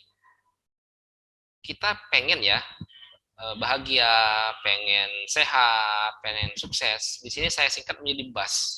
Bahagia, sehat, dan sukses. BAS. Nah, teman-teman sekalian, prinsipnya untuk meraih kebahagiaan, kesehatan, dan kesuksesan, tentu dong kita harus memiliki fungsi kognitif atau intelektual, emosional yang baik. Kecerdasan intelektual, kecerdasan emosional yang baik. Dan itu juga harus perlu konsentrasi yang baik. Nah, ya. Di sini kalau kita bicara tentang internet, media sosial, video, gambar, tulisan, di sini kita bisa ambil dua garis besar. Ada yang faktor pendukung, ya, faktor pendukung supaya kita ini menjadikan internet, media sosial, video, gambar, tulisan itu meraih kebahagiaan, kesuksesan, kesehatan, jiwa dan raga. Tapi ada juga tuh faktor penghambat nih. Faktor penghambat. Nah, apa aja faktor penghambatnya? Karena judulnya adalah tentang pornografi, maka di sini saya spesifik yaitu pornografi, ya. Nah, kalau kita dapatkan input yang positif, tadi Mas Ferry, Mas Aldi, Mbak Cika udah banyak memberikan wawasan luar biasa sekali kepada kita semuanya. Dan ini juga menjadi salah satu ya yang membuat kita menjadi semangat untuk mencari rezeki, meningkatkan kapasitas diri dan lain-lain. Nah, faktor penghambat salah satunya di era sekarang, dan ini saya temui baik itu di dunia nyata, artinya pasien konsultasi ke saya di dunia nyata maupun di dunia maya, yaitu pornografi. Nah, masalahnya gimana? Jadi di otak kita itu sebenarnya di otak kita itu ada yang disebut dengan brain reward system. Nah, jadi di otak kita itu ada sebuah proses di mana kita itu selalu mencari kebahagiaan. Dan kebahagiaan ini meningkatkan sebuah zat kimia yang disebut dengan neurotransmitter namanya dopamin. Namanya dopamin. Artinya ketika kita melaksanakan sesuatu hal yang membuat kita bahagia, semangat, maka dopamin-dopamin itu tadi di dalam otak kita akan bermunculan. Nah, pertanyaannya adalah ketika kita melaksanakan, melihat atau mengerjakan aktivitas yang membuat kita bahagia, dopamin kita meningkat, apakah ada kebahagiaan, kesenangan yang justru berimbas negatif? Ada, yaitu pornografi salah satunya ya. Satu bahasan kita siang hari ini. Jadi ketika seseorang itu menjadi kecanduan ya terhadap konten pornografi, maka dia akan membanjiri otaknya dengan dopamin. Dopamin neurotransmitter zat kimia tadi yang membuat perasaan menjadi bahagia. Banjir otaknya dengan dopamin. Padahal kapasitas otaknya tidak sanggup untuk menyerap atau menampung dopamin yang begitu banyaknya. Sehingga ini membuat dua daerah di otak ya pada kasus kecanduan, yaitu di parietal prefrontal cortex dan parietal lateral ini menjadi rusak, terganggu fungsinya, sehingga mempengaruhi fungsi konsentrasi. Sehingga banyak sekali pasien-pasien saya susah untuk konsentrasi, prestasinya menurun, tidak semangat kerja, dan ternyata karena kecanduan pornografi. Ya, jadi bahaya sekali, merugikan sekali dan tidak produktif sama sekali. Seseorang yang meraih cita-citanya, apakah itu Anda seorang pelajar, mahasiswa, pebisnis, atau yang di awal-awal sedang merintis usaha-usaha tertentu, akan kolaps di tengah jalan karena fungsi kognisi, fungsi konsentrasi yang menurun. Salah satu adalah karena adiksi atau kecanduan pornografi. Banyak sekali kasusnya, dan ini adalah fenomena gunung es. Tidak semuanya orang berani jujur, tapi sebagai seorang dokter, saya mendapatkan pasien-pasien konsultasi sama saya, berobat sama saya, baik itu di dunia nyata dan dunia maya, sehingga saya tahu. Dan saya berkewajiban merasa terpanggil untuk menyampaikan hal ini. Oke, ini beberapa kasus yang pernah terjadi ya. Jadi ada remaja yang sampai dirawat di RSC, padahal usianya masih muda. Ya, ada juga remaja yang ingin bunuh diri, ada mahasiswa yang hampir di DO, ya, ada anak SD yang bikin heboh orang tuanya. Jadi banyak sekali kasus-kasus yang sangat memprihatinkan bagi kita semuanya berkaitan dengan pornografi ini. Termasuk juga saya ada grup bimbingan Facebook plus Telegram, itu membernya sekitar lebih dari 7.000 orang, dan mereka sangat terganggu sekali dengan masalah mereka masing-masing, itu masalah pornografi. Nih, jadi sebenarnya bicara tentang adiksi atau kecanduan, pada tahun 2018 WHO, Badan Kesehatan Dunia, itu menetapkan di sini game online, kecanduan game online itu menjadi gangguan kejiwaan. Sudah banyak belasan atau mungkin puluhan remaja-remaja dirawat di rumah sakit jiwa karena kecanduan. Nah, tapi ternyata kecanduan di sini bukan hanya masalah game, tapi seksual juga iya, media sosial juga iya, belanja online dan judi online juga iya.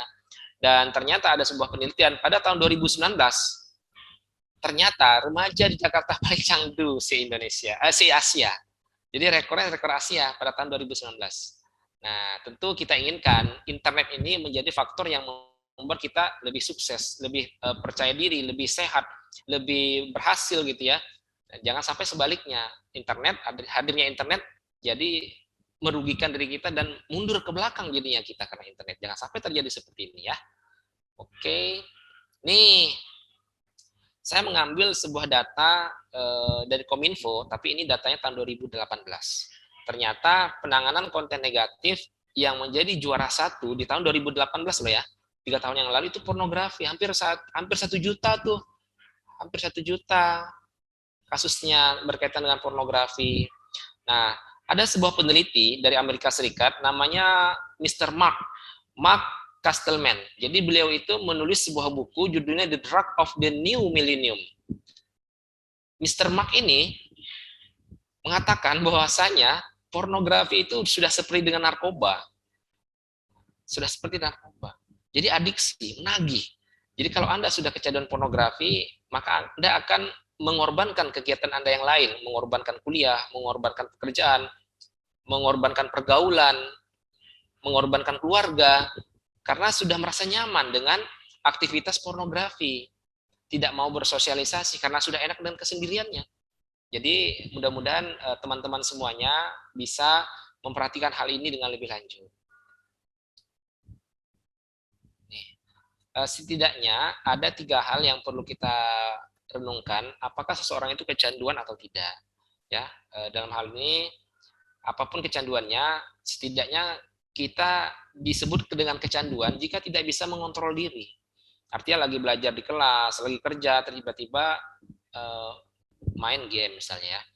Kemudian mengutamakan main internet ini di atas hal yang lain. Kemudian sudah ada kerugian, tetap main internet, padahal sudah nggak naik kelas, prestasi menurun, tetapi tetap aja tuh main game gitu ya. Tapi ini kasusnya adalah game. Karena saya mengambil kutipan ini, di mana WHO menetapkan 2018 kecanduan game adalah gangguan kejiwaan ya. Tapi ini bisa kita ambil secara mirip pada kasus kecanduan pornografi.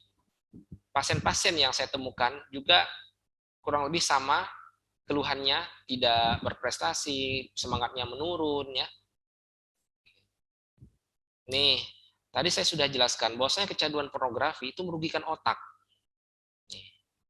Ada 2 daerah di otak, yaitu lateral prefrontal cortex dan lateral parietal ya, yang terganggu fungsinya. Padahal kita ingin bisnis, kita ingin meningkatkan kapasitas diri, ini perlu berpikir yang baik, mengambil keputusan yang baik, merencanakan suatu hal yang baik, mengkaji baik dan buruk. Ini diperankan oleh 2 area otak ini. Ada 2 area di otak kita, di bagian dahi dan di bagian samping, yang berfungsi untuk berpikir dengan konsentrasi, mengambil keputusan, dan mengkaji apakah kita ini melakukan suatu hal yang baik atau buruk. Dan karena kecanduan pornografi, dopaminnya menjadi banjir, neurotransmitternya tidak terkendali, sehingga merusak 2 area otak ini. Itulah kenapa pasien-pasien atau siapapun ya yang kecanduan pornografi, maka prestasi kerjanya, kuliahnya, belajarnya akan menurun drastis.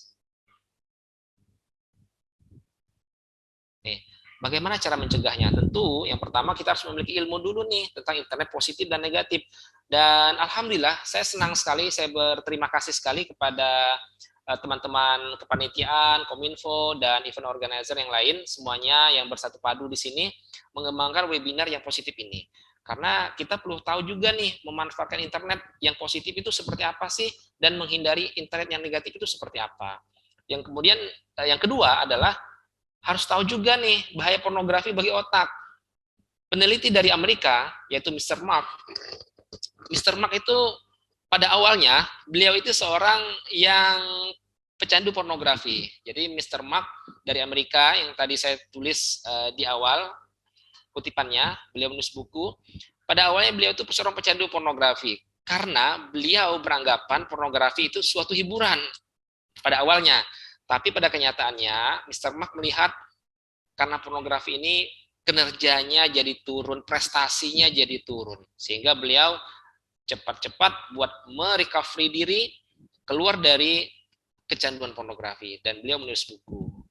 Nah, kita juga harus saling mengedukasi, ya, mengedukasi sahabat-sahabat kita, anak-anak generasi muda Indonesia agar benar-benar nih jangan sampai terjerumus pada kecanduan pornografi.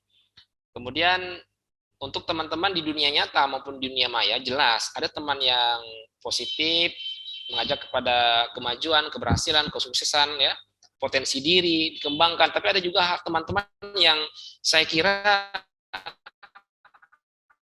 merugikan kita semuanya. Kita harus bisa memilih dan memilah mana yang perlu kita dukung, mana yang perlu kita saling bekerja sama. Tentu kita harus pandai-pandai di sini. Kemudian masalah handphone juga, saya sudah banyak menemukan kasus-kasus anak-anak SD ya, di mana karena HP jadi terjadi perubahan perilaku. Makanya sebagai orang tua berhati-hatilah, tetap kontrol dan awasi anak-anak ketika main HP atau internet. Jangan sampai anak-anak menjadi terkena gangguan mental dan kejiwaan, adiksi, kecanduan karena internet dan HP. Tentu harus pandai-pandai dalam membagi waktu. Bisa juga ada aplikasi khusus untuk monitor HP anak dan remaja. Dan yang terakhir adalah deteksi dini, konsultasi kepada profesional di bidangnya jika merasa ada potensi gangguan kejiwaan di dalam diri kita maupun di dalam diri orang-orang di sekitar kita. Dalam hal ini kecanduan pornografi. Nih, sebenarnya beberapa hal yang harus diingat, bahwasanya terkadang kita menganggap remeh yang disebut dengan pornografi. Padahal kenyataannya anak-anak yang kecanduan pornografi, maka dia akan sulit untuk konsentrasi dalam kehidupan sehari-harinya. Entah itu dia seorang pelajar, atau mungkin beranjak remaja menjadi seorang mahasiswa, atau mungkin orang dewasa, maka akan sulit konsentrasi dalam kesehariannya. Karena apa? Karena neurotransmitter dopamin pada otaknya tadi banjir. Ya, secara umum saya katakan seperti itu. Nih, tandanya seperti apa sih? Nah, nomor 1, bila ditegur mudah marah, suka berbohong, berontak, menyakiti adik, saudaranya, malu, tidak pada tempatnya, sulit konsentrasi, menghindari kontak mata saat bicara, suka menyalahkan orang lain dan menutup diri, prestasi akademik menurun, hanya bermain dengan kelompok tertentu, hilangnya empati, karena sudah terjadi kerusakan otak. Ya. Fungsi kognisi sebagai seorang manusia normal sudah menurun tuh. Nih ya, tadi saya sudah jelaskan 5 bahaya pornografi terhadap otak. Menyusutkan otak, kecanduan dopamin, penyakit mental, membuat prestasi menurun, ya, membuat bodoh, kecanduan stimulasi berlebih. Nah, ternyata ada sebuah data yang saya dapatkan, 90% anak-anak itu terpapar internet pornografi pada usia 11 tahun. Jadi bagus sekali Kominfo mengadakan topik webinar, salah satu dengan antisipasi adanya kecanduan pornografi. Oke, nih ternyata anak-anak ini rentan sekali terjebak pada kecanduan, adiksi hal-hal yang negatif seperti ini jika dia merasa stres. Makanya kita harus mengkaji dan melihat jika ada yang memiliki adik, anak, atau teman, atau saudara, apakah anak-anak dan remaja ini terlihat stres. Nah, karena anak dan remaja yang terlihat stres, kesehariannya penuh dengan tekanan, ya, bosan, kesepian, marah, tertekan, lelah, ini rentan untuk terkena habit, kebiasaan-kebiasaan yang negatif. Nih, bagaimana penanganannya? Nah, tentu sebagai orang tua itu harus kenal dulu tuh, harus tahu cirinya anak ini kayaknya kecanduan hal-hal negatif nih, dalam hal ini pornografi. Kemudian mengalihkan perhatian anak melalui kegiatan sesuai minat dan bakat anak. Kemudian menghubungi lembaga profesional untuk penanganan lebih lanjut, bisa ketemu dokter, ketemu psikolog, ya, atau siapapun lah yang bisa membantu, orang yang bijak mungkin silahkan. Kemudian mendampingi anak selama proses pemulihan. Jadi kecanduan itu butuh proses buat sehat kembali. Entah itu karena zat, ya, seperti narkoba atau alkohol mungkin. Nah, dalam hal ini kecanduan aktivitas yang negatif, dalam hal ini pornografi, butuh proses, butuh rehabilitasi yang mungkin harus sabar menjalaninya. Dan ini harus konsultasi lebih lanjut ke profesionalisme, ya, seperti dokter atau psikolog atau terapis-terapis yang lain. Nah, tadi ini sudah saya sampaikan. Nih, jadi ternyata adiksi atau kecanduan pornografi ini selain merusak otak yang saya sebutkan tadi di 2 area otak, yaitu prefrontal cortex dan parietal, ternyata ada level-level seseorang itu menjadi kecanduan. Level 1 melihat pornografi 1-2 kali setahun, paparannya sangat terbatas. Level 2, 3-6 kali setiap tahun, fantasi sangat minimal. Level 3, sebulan sekali mulai muncul tanda-tanda kecanduan, mencoba menahan diri. Level 4, beberapa kali dalam sebulan, mempengaruhi fokus tugas sehari-hari. Level 5, setiap minggu tuh sudah ketagihan banget, nggak bisa konsentrasi, nggak bisa kerja, nggak bisa kuliah kalau nggak lihat hal-hal yang bersifat negatif, seksualitas. Level 5 setiap minggu, berusaha keras untuk stop, pengen berhenti, tapi nggak bisa. Sudah ada muncul gejala-gejala withdrawal namanya. Kalau nggak nonton, kalau nggak melihat, nggak konsentrasi, susah berpikir. Tapi semakin menonton, semakin melihat, tambah lagi nggak bisa konsentrasi lagi, karena pikiran sudah terbayang hal-hal yang negatif, aktivitas-aktivitas seksual. Padahal dalam kehidupan kita, bukan hanya hal-hal yang bersifat seksual yang harus kita pikirkan, pekerjaan kita, kuliah kita, pelajaran kita, keluarga kita, makan minum kita, cari rezekinya, itu harus kita pikirkan. Dan ini sangat mengganggu sekali ketika seseorang itu sudah kecanduan pornografi, dalam otaknya, pikirannya lebih cenderung untuk membayangkan hal-hal yang bersifat seksualitas. Melihat wanita, yang terpikirnya seksualitas. Bahkan pada kondisi yang berat, sama sekali sudah susah banget buat berpikir. Dan bahaya jangan sampai terjadi gangguan jiwa yang berat, sampai halusinasi, dan lain-lain. Kemudian level 6, setiap hari memikirkan pornografi, menyebabkan berbagai masalah dalam kehidupan, semakin berat lagi. Level 7, perasaan ketidakberdayaan dan keputusasaan, kalau tidak melihat konten-konten yang berisi pornografi. Nah, kemudian orang-orang yang sering menonton hal-hal atau konten-konten gambar, video, artikel yang bersifat pornografi, ternyata dalam kesehariannya karena otaknya sudah rusak, responnya lambat sekali. Responnya lambat, baik itu respon yang bersifat seksual maupun respon yang bersifat non-seksual. Daya tangkapnya menurun, kecepatannya dalam bergerak dan bertindak menurun, kecepatannya dalam mengambil keputusan juga menurun. Sudah susah untuk mengkaji baik dan buruk. Saya punya pasien di rumah sakit jiwa, dia dibawa oleh keluarganya ke rumah sakit jiwa. Mau tahu apa yang dilakukannya?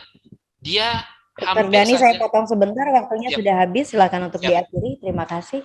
Oke, siap. Terima kasih. Pasien saya yang terakhir tadi hampir memperkosa ibu kandungnya sendiri. Jangan sampai ini terjadi di lingkungan kita ya. Baik, terima kasih banyak teman-teman sekalian dan Mbak Moderator. Mudah-mudahan ini bermanfaat. Assalamualaikum warahmatullahi wabarakatuh. Terima kasih banyak Pak Abdani untuk materi yang sudah di-share kepada kita semua. Pak Abdani sekaligus menutup sesi materi dalam hari ini dan kita bergeser ke sesi tanya jawab. Ada 4 narasumber yang mendapatkan pertanyaan. Saya menuju ke narasumber yang pertama. Di sini ada Pak Ferianto. Pak Ferianto, ada pertanyaan untuk Anda. Saya izin bertanya Pak, untuk meningkatkan hard skill dan juga soft skill di zaman sekarang memang sangatlah mudah. Tetapi tidak jarang kita mengalami kesulitan untuk meningkatkan hard skill dan juga soft skill. Dan pertanyaannya, bagaimana tips yang mudah untuk anak-anak agar bisa meningkatkan soft skill? Silahkan. Oke Mbak, mungkin langsung saya jawab aja ya. Ya itu sebenarnya kalau kita ngomong tuh memang mudah Mbak, tapi kalau melaksanakannya tuh susah sekali lah. Saya bisa ngomong di depan orang ramai, ngomong di acara seperti ini pun ya perlu latihan, perlu berlatih. Kalau saya sih setuju dengan ini motonya dari Gojek. Bukan, motonya dari Bukalapak. Mulai aja dulu. Jadi ya mau public speaking, mau hard skill, mau soft skill semuanya ya harus dimulai. Karena nggak mungkin tiba-tiba jago, itu nggak mungkin. Seperti dokter itu pun belajarnya nggak tahu kita ada berapa tahun itu kan, risetnya berapa tahun sampai beliau tahu otak manusia misalnya kena lihat pornografi seperti apa. Ya tidak ada yang instan. Intinya dimulai saja. Kalau mau belajar soft skill ya belajar public speaking, belajar ngomong sama orang lain. Udah banyak kok kelas-kelasnya sekarang. Zaman saya aja dulu nggak ada kelas-kelasnya. Cuman sayanya memberanikan diri, ikut organisasi, ngomong di depan gitu. Nah, tapi kalau terkait skillnya ya memang mau tidak mau pagi siang malam harus depan komputer. Ya penting pesan dari Pak Dokter tadi, jangan buka pornografi. Nanti malah bukan pengen belajar desain grafisnya, tapi malah pengen lihat pornografinya terus gitu. Betul Dok ya? Oke Mbak, mungkin dari saya jawabannya seperti itu. Dimulai aja dulu, apapun itu dimulai. Terima kasih. Terima kasih Pak Ferianto untuk jawaban yang sudah dibagikan. Terima kasih untuk peserta yang bertanya juga. Saya bergeser lagi ke narasumber yang berikutnya. Di sini ada Pak Aldi Triwayudi dan pertanyaannya adalah berbicara mengenai digital safety, kita ketahui terdapat beberapa kasus mengenai pencurian atau pemanfaatan data pribadi seseorang secara ilegal oleh pihak tertentu. Hal ini karena adanya rekam jejak digital baik di media sosial maupun di platform lainnya. Bapak menjelaskan bahwa ada langkah preventif agar terhindar dari phishing dan pertanyaannya adalah bagaimana jika kita sudah menjadi korban phishing link, apa yang harus kita lakukan dan di mana kita bisa melaporkan kejahatan phishing. Terima kasih, silakan untuk dijawab. Baik, terima kasih. Nah, ini pertanyaannya menarik ya. Nah, jadi kalau emang udah akun kita udah kena phishing ya, ibaratkan ya, udah kena phishing. Nah, itu misalkan kita Instagram lah contohnya. Jadi di Instagram itu ada pihak ketiga untuk ngebalikan akun kita. Jadi di situ sebelum kita buat akun Instagram pasti kita masukin email ya sama nomor WhatsApp. Nah, oke lah sewaktu-waktu Instagram kita kehack. Dan yang kehack itu user kita. Nah, jadi kita bisa ngebalikannya melalui email yang kita masukin tadi sama nomor telepon. Nah, jadi nomor telepon dan email itu harus aktif. Jadi di situ ada dapat kode OTP-nya. Nah, itu juga bisa ngebalikin akun kita yang kena phishing. Lalu kalau emang udah kena phishing, kalau emang udah kita lupa nomor HP, lupa email. Nah, jadi salah satu cara yang itu udah pasti ngelaporin ke polisi. Nah, jadi cuman itu aja sih. Jadi kita cek lagi akun kita balikin lagi, usaha balikin dengan pihak ketiga tadi. Setiap platform itu udah pasti ada. Lalu kalau emang udah nggak bisa, nah kita laporkan ke pihak yang berwajib. Mungkin hanya itu sih Mbak. Terima kasih atas jawabannya. Ya, terima kasih banyak Pak untuk jawaban yang sudah diberikan. Kita bergeser lagi ke narasumber yang berikutnya. Sebentar, saya bacakan pertanyaan yang ditujukan untuk Kak Cika. Kak Cika, ada pertanyaan untuk Anda. Pelapak yang baru memulai berjualan di toko online pastilah belum mempunyai track record yang panjang, termasuk akun sosial medianya yang mungkin belum lama dibuat. Memang mungkin ada yang menipu, tetapi tentu saja ada yang benar-benar jujur. Sedangkan tadi disebutkan bahwa pelapak yang akunnya baru harus diwaspadai. Lalu adakah masukan bagi pelapak yang baru ini agar bisa meyakinkan pembeli bahwa mereka memang dapat dipercaya? Silahkan juga mungkin ada tips agar mereka tidak ditipu oleh pembeli. Terima kasih, silahkan untuk dijawabkan. Baik, yang pertama adalah yang tadi saya berikan itu adalah ciri-ciri, tidak satu ciri-ciri lalu bisa dispesifikasikan menjadi penipuan. Tapi ketika mengalami lebih dari 2 atau 3 ciri-ciri maka harus diwaspadai. Lagi-lagi kalau misalnya baru bikin account dan memang komennya dinyalakan dan memang ada review dan memang ada beberapa testimoni dan lain-lain, itu akan menjadi sebuah trusted kepada dari konsumen kepada para produsen. Dan tips and triknya adalah marilah kita mulai bergeser ke dunia digital. Kadang-kadang kita suka lupa nih ya, udah keren penjualannya secara offline, akhirnya meninggalkan online dan nggak mau ikutan perkembangan zaman, nanti tidak dapat menyesuaikan dengan kemajuan atau perkembangan yang ada di dunia digital. Makanya untuk meyakinkan para konsumen gimana caranya, yakni perbanyak testimoni, perbanyak juga review, perbanyak juga endorsement, dan itulah memupuk para konsumen untuk dapat tertarik dan bergeser mengunjungi toko-toko dari para pelapak yang baru ini. Dan lagi pula, gimana caranya pula para penjual biar nggak ketipu konsumen, transaksi itu jelas. Ketika sudah dibayar, baru bisa kita kirimkan. Makanya sering-sering cek, gunakanlah sebuah bank atau transaksi yang memiliki banking. Jadi kalau ada transaksi yang masuk bisa dicek terlebih dahulu. Itu sih kalau dari aku.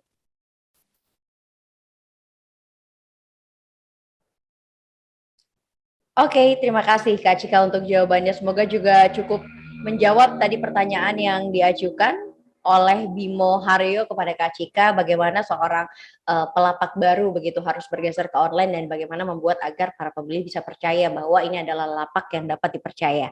Terima kasih Kak Cika. Terima kasih. Saya bergeser lagi ke narasumber yang berikutnya. Di sini ada Pak Ramadan. Pak Ramadan, ada pertanyaan untuk Anda. Di era serba digital, sangat mudahnya kita untuk mencari informasi yang mengarah ke konten positif maupun negatif. Salah satu alasannya, sebagian orang awalnya memilih konten negatif, tidak terkecuali tentang pornografi, adalah karena penasaran. Adakah tips dan juga trik agar bisa lebih cerdas dan juga pintar memilih konten sesuai dengan kebutuhan dan usianya, terutama pada generasi muda dan juga anak-anak? Silakan Pak Abdani untuk dijawab. Oke, baik Mbak Ulia. Baik, terima kasih atas pertanyaan yang disampaikan kepada saya. Jadi kita bagi pengguna internet itu dalam rentang umur tertentu. Ada yang usia anak dan remaja, ada yang usia dewasa. Tentu bagi anak-anak SD, SMP, bahkan mungkin SMA, tentu dong orang tua di sini harus berperan lebih. Jangan biarkan anak Anda ketika SD, apalagi balita ya, main HP atau internet sendirian tanpa pengawasan dan kontrol. Karena, mohon maaf ini, yang namanya anak-anak, dia rasa penasaran itu sangat tinggi sekali. Anak-anak itu fungsi kognisinya belum sempurna. Dia belum bisa secara umum, secara lengkap, membedakan mana yang baik dan mana yang benar. Anak-anak itu hanya mencari kesenangan. Senangnya bermain, mencari hiburan, kesenangan. Dia belum bisa membedakan ini kewajiban, ini penting, ini baik dan buruk. Belum sesempurna orang dewasa. Itu kalau anak-anak. Orang tua harus berperan penting. Carilah tayangan-tayangan yang edukatif, positif, dan batasi usia ya. Kalau misalnya YouTube itu kan bisa kita mode terbatas atau mode restriksi sehingga anak-anak tidak melihat konten-konten dewasa. Kemudian bagi orang dewasa yang sudah bisa mengendalikan diri, bisa mengkaji mana baik dan mana buruk ya, tentu hal-hal yang bersifat positif dan membahagiakan itu efeknya akan positif juga dalam keseharian kita. Misal, senangnya baca, senangnya berolahraga, senangnya ikut webinar-webinar positif seperti ini, efeknya juga akan positif.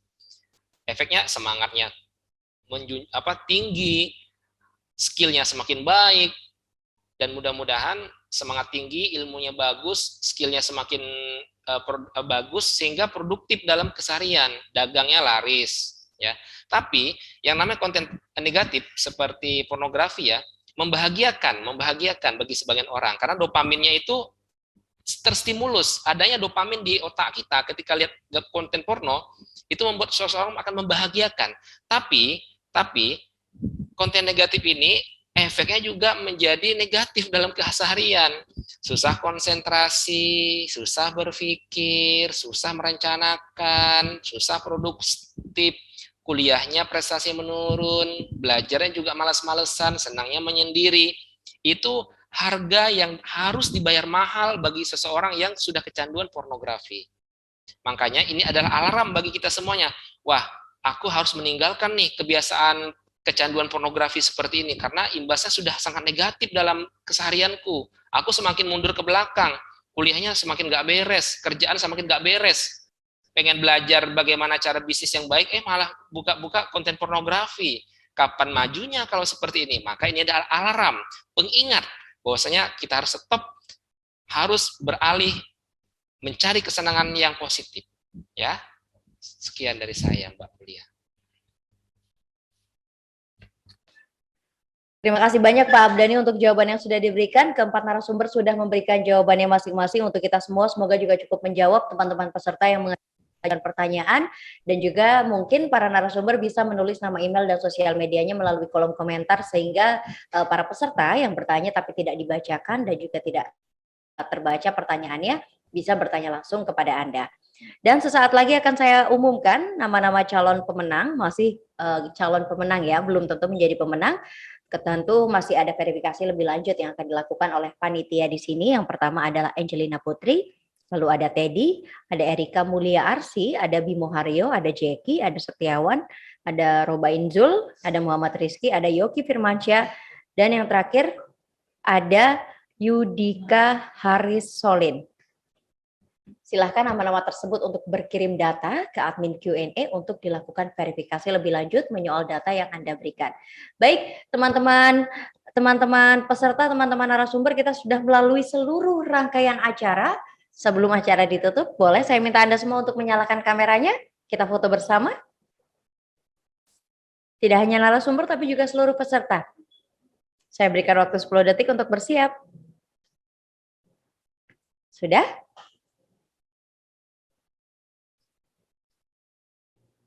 Baik, saya mulai. Ada berapa slide kita? 2, oke. Untuk slide yang pertama, tangannya boleh diangkat seperti ini, menunjukkan kita sedang mengikuti acara literasi digital. Saya countdown, 1, 2, 3. Oke, kita geser lagi ke slide yang berikutnya, tangannya boleh diturunkan, senyum yang paling manis ke kamera.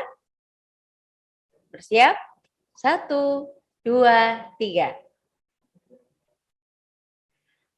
Baik, seluruh rangkaian acara sudah kita lalui. Saya mengucapkan terima kasih kepada keempat narasumber yang sudah memberikan materi yang sangat luar biasa. Dan juga tentunya saya mengucapkan terima kasih banyak kepada para peserta sudah mengikuti acara ini dengan baik. Semoga banyak ilmu pengetahuan yang membuat kita lebih menjadi masyarakat yang lebih melek literasi digital. Akhir kata, saya Aulia Mawardika pamit undur diri. Selamat sore, sampai jumpa. Wassalamualaikum warahmatullahi wabarakatuh.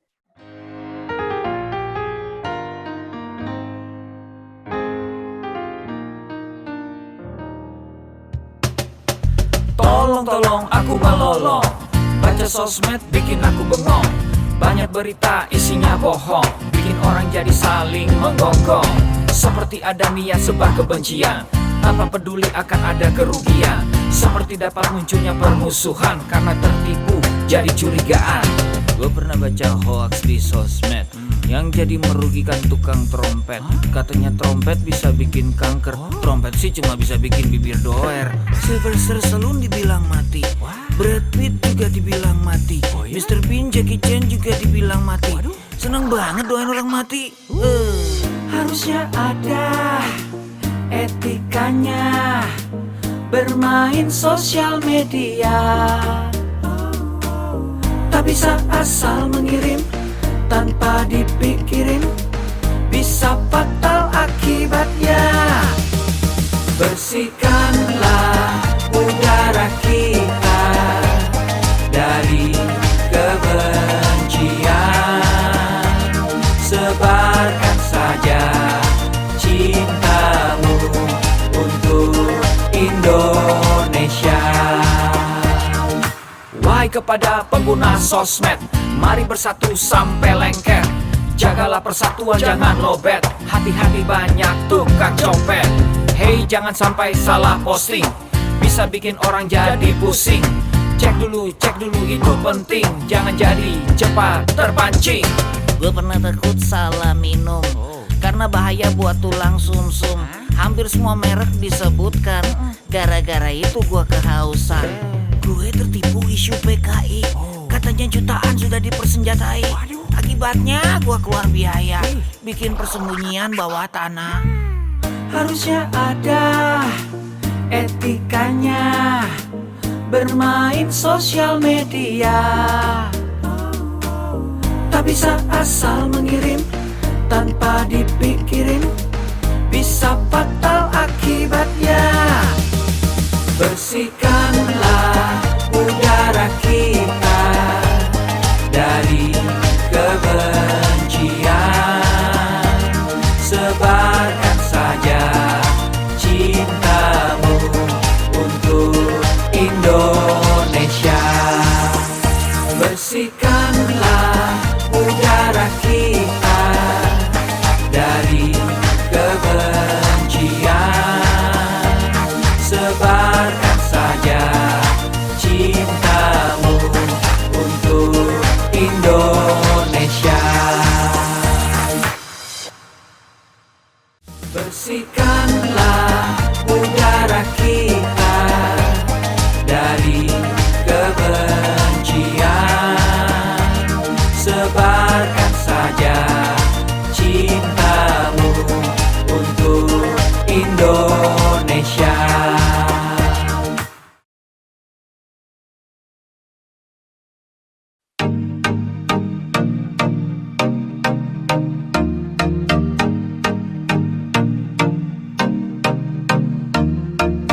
cek dulu, cek dulu.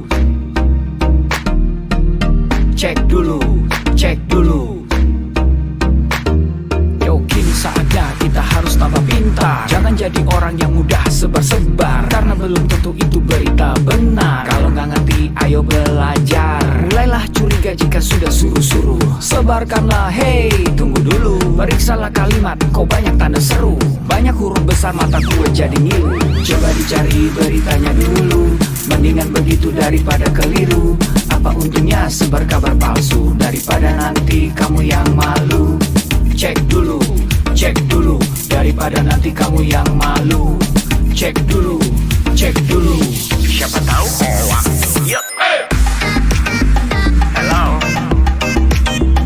hello, hello, siapa tahu hoax. Yup. Hello, hello, hello, siapa tahu hoax. Hoax itu konten yang negatif, tujuannya itu ya provokatif. Paling cocok buat orang yang sensitif. Kalau ke gue ya gak efektif, tapi semua suka yang positif. Misalnya video yang inspiratif, meme yang lucu, itu juga sip. Positif, kreatif, dan produktif. Coba dicari beritanya dulu. Mendingan begitu daripada keliru. Apa untungnya sebar kabar palsu, daripada nanti kamu yang malu. Cek dulu, daripada nanti kamu yang malu. Cek dulu, siapa tahu